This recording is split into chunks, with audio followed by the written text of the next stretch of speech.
Hello साथीहरु, welcome back to my channel, YouTube channel. र अहिले चाहिँ भने चाहिँ म धेरै बादपछि चाहिँ म भिडियो बनाउँदैछु। र अहिले चाहिँ भने चाहिँ म र पापा चाहिँ गोठ बनाउनतर्फ लागेको छौँ। र हेर्नु होला, यहाँ पापा जानुहुँदैछ। यो चाहिँ हाम्रो के हो हेर्नुहोस् र। अन्त जाँदैछौँ र यो भत्काउँछौँ, अन्त यही लाने होला छौँ।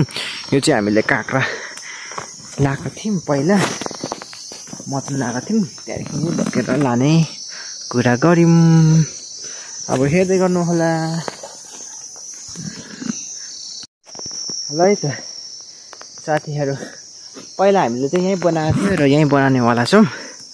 चट्टसँगले पहिलाकै छ, यहाँ के को भन्छ काट्न पनि छ र यसमै बनाउँछौँ। र यो चाहिँ भत्काएर चाहिँ हल्का बाबा हुँदैछ हो। यो चाहिँ हो हाम्रो हल्का अलैँची बारी। यहाँ मात्रै हल्का राम्रो छ, यहाँ तल तल त्यस्तो अलैँची चाहिँ राम्रो छैन। र आइयो हो, यतिको नै गलिहाल्छ नि त।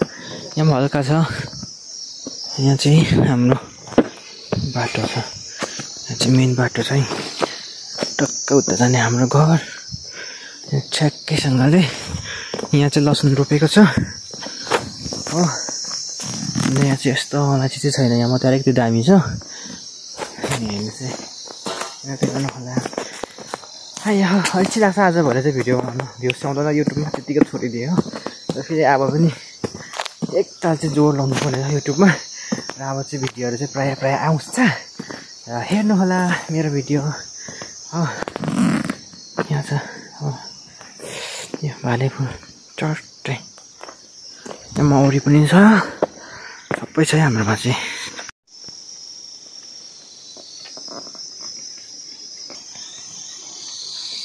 गोठ चाहिँ बनिसकेको छ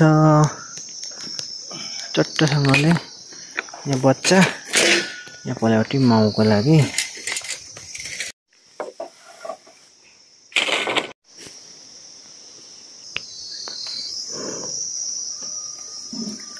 र अहिले चाहिँ भने हामीले गाई पनि सारिसकेको छौँ, माउ बच्चा।